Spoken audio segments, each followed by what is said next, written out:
Hi friends, நான் உங்கள் கீர்த்தி சகா. எப்படி இருக்கீங்க? நல்லா இருக்கீங்களா? நான் நல்லா இருக்கேன். இப்போ மணி என்னன்னு பார்த்தீங்கன்னா கரெக்டாக 1 மணி. நான் வேலையை முடிச்சுட்டு இப்போ தான் வந்திருக்கேன். கொஞ்ச நாளைக்கு முன்னாடி நான் என்னோடய தோட்டத்தில் போயிட்டு, நான் செடியெலாம் வச்சுருக்கேன்ல, அந்த தோட்டத்தில் போயிட்டு கொய்யாப்பழம் பறிக்கலான்னு சொல்லிட்டு நான் போனேன். ஓகேவா? கொய்யாப்பழம் நல்லா தான் பறிச்சிட்டு இருந்தேன், நோ ப்ராப்ளம், நல்லா தான் ஓடிக்கிட்டு இருந்தது. எனக்கு எப்படி சொல்கிறதுன்னு எனக்கே தெரியல. இந்த சொனப்பூச்சி தெரியுமா? கருப்பாக இருக்கும் தெரியுமா சொனப்பூச்சி? அது இந்த இந்த மழை சீசனுக்கு அது எங்கேருந்து வந்துச்சுன்னு தெரியல. ஒருவேளை அது கொய்யா மரத்துலேருந்து கீழே விழுதா, இல்லை இது எங்கே இருக்குது? ஆனால் என்னோடய வீட்டுக்குள்ளே ஒன்று கூட இல்லை. ஆனால் தரையில் பூரா நான் வச்சுருக்கேன். இந்த கார்டன் மாதிரி செடி வச்சுருக்கேன்ல, இந்த கார்டனில் பார்த்திங்கன்னா ஒரே சொனப்பூச்சி. அது மேலே போயிட்டு இருந்திருக்கேன், எனக்கு தெரியவே இல்லைப்பா. நான் ஷாக் ஆகிட்டேன். ஒரு நிமிஷத்தில் உடம்பு குப்புன்னு வேர்த்துருச்சு.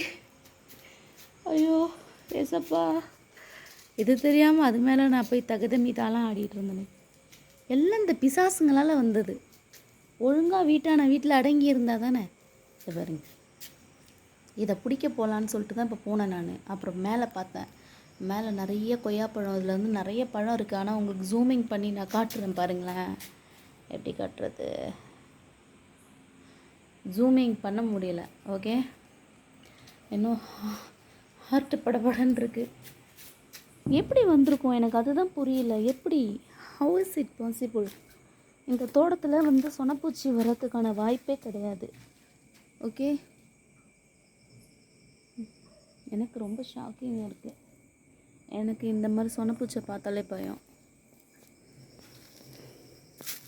இந்த கார்டனை நான் எதுக்கு உருவாக்குனேன்னா, பாருங்கள் எங்கே பார்த்தாலும் போகுது. இவன் தான் என்னுடைய லவ்வர்.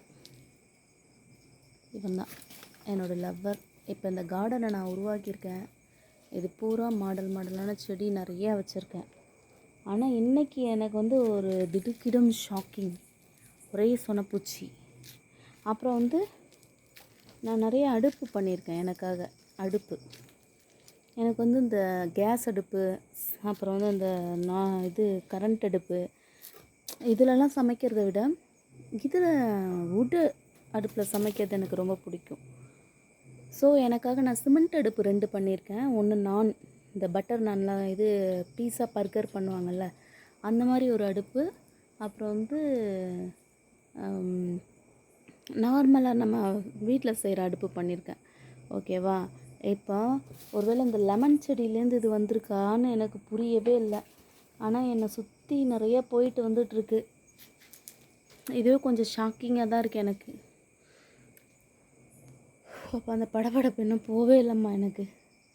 ஓகே ஃப்ரெண்ட்ஸ், இது மாதிரி ஏதாவது ஒரு அனுபவம் உங்களுக்கு இருந்தால் ஷேர் பண்ணுங்கள். நான் உங்கள் கீர்த்தி சகா. I love you all. Thank you.